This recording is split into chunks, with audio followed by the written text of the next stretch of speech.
Hello guys, अब हामी मोमोको चटनीतर्फ लाग्दैछौँ।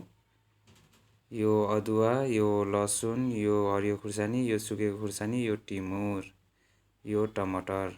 चलो लेट्स गो गाइज।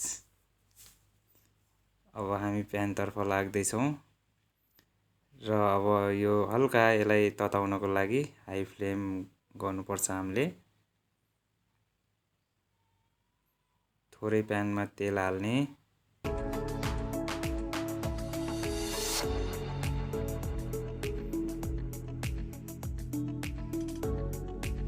हामी अहिले तताइरहेका छौँ तेल। अब हाम्रो तेल अब भइसकेको छ। अब पहिला हामीले त्यो अगाडि प्रोसेस गरेर तयार गरेको त्यो सामान, त्यो लसुन अदुवा खुर्सानीहरू हालौँ। यसलाई एकछिन मजाले राम्रोसँग भुटौँ। अब यो भइसकेको छ। यसलाई चाहिँ अब हामी टमाटर हाल्नेछौँ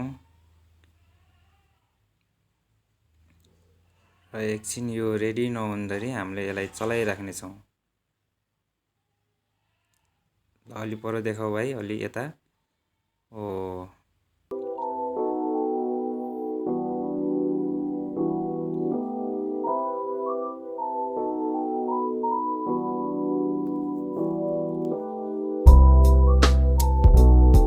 ल गाइज, अब हाम्रो मोमोको चटनी तयार भइसकेको छ।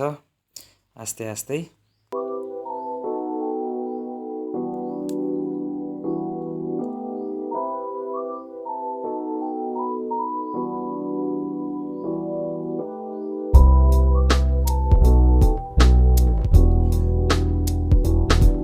हामीले यसलाई हल्का हल्का लो फ्लेम गर्दै चलाउने। अनि यो टमाटर जबसम्म गल्दैन हल्का चलाउँदै राख्दै गर्ने। अब यसमा हामीले चाहिँ के अरे बदाम, अनि त्यसपछि भटमास अनि तिल युज गर्छौँ यसमा।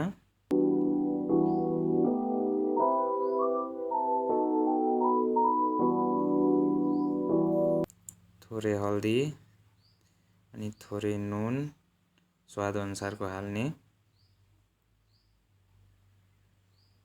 र थोरै बेर यसलाई मिक्सिङ गर्ने। अब यसलाई हामीले यो धनियाको जरा पनि हाल्छौँ।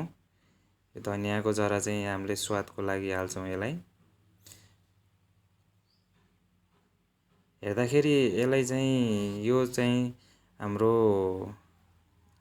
के अरे धनियाको पत्ता हाल्न छोडेर जरा किन हालेको भन्न सोच्नुभयो होला हजुरहरूले, होइन? तर पत्ताभन्दा जरामा धेरै चटनीको लागि स्वाद आउने भएको हुनाले हामीले चाहिँ जरा हाल्ने गर्छौँ यसमा।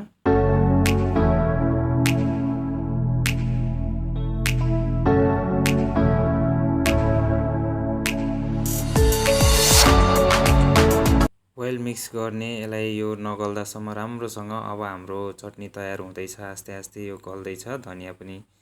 धनियाको जरा पनि सँगसँगै गल्दैछ हाम्रो।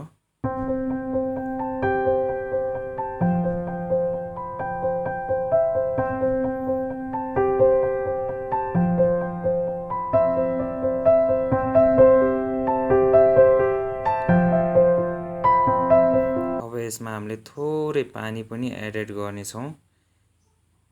त्यसलाई हल्का अझै राम्रोसँग पाक्ने गरेर हामीले पानी एडेड गर्नेछौँ यसमा र यसलाई वेल मिक्स गर्नेछौँ।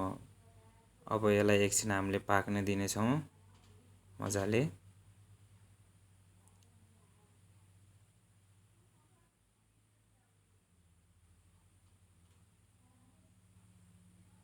ल, अब हाम्रो यो मोमोको चटनी तयार भइसक्यो है त साथीहरू। अब